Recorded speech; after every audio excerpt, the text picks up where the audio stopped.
A deal to end the war seems within arm's reach, but both sides are still threatening to escalate. The US says it will sanction any country that buys Iran's oil, while Iran says it will block the Red Sea unless the Strait of Hormuz is reopened. Here's what you need to know. Do not attempt to breach the blockade. Vessels will be boarded for interdiction and seizure, transiting to or from an Iranian port. Turn around and prepare to be boarded. If you do not comply with this blockade, we will use force.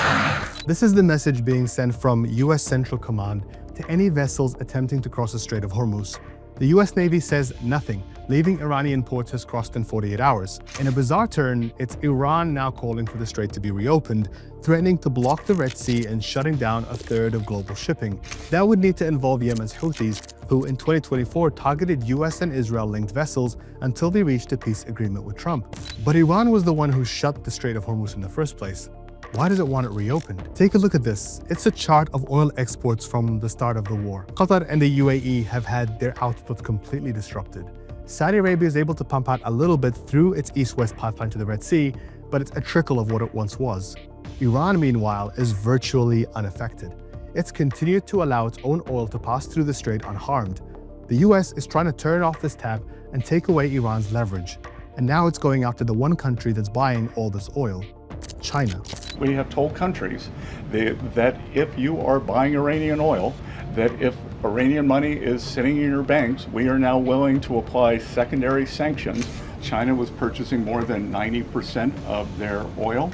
We believe this blockade in the Straits, there will be a pause of Chinese buying. Pakistani sources, meanwhile, have told Al Jazeera there's been a breakthrough in the issue of Iran's nuclear program. Pakistan's Army Chief Hassan is leading high-level talks in Tehran, while Pakistan's Prime Minister Shehbaz Sharif is visiting Saudi Arabia, Qatar, and Turkey.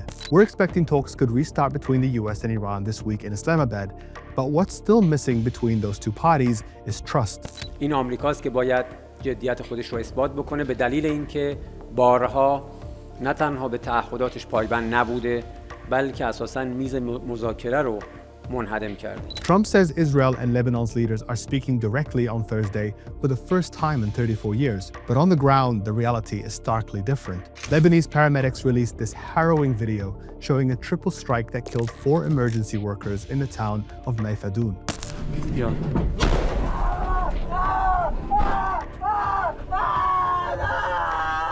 Israel ordered its military to intensify fighting in southern areas. In Ben Jbeil, a crucial battle is underway, with Hezbollah fighters resisting a heavy Israeli assault. That's it from me today. Stay with us on Al Jazeera for all your updates in the war on Iran.